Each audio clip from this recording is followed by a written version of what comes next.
రోజు రాయల వారికి తీయని మామిడి పండ్లు తినాలనిపించింది.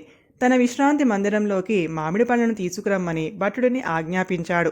మామిడి పండ్లను తింటూ రుచిని ఆస్వాదిస్తున్న రాయలకి ఒక విచిత్రమైన ఆలోచన వచ్చింది.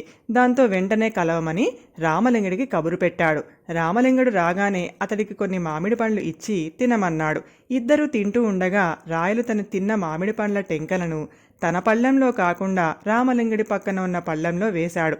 ఇది గమనించి కూడా ఏమీ తెలియనట్లు ఊరుకున్నాడు రామలింగడు.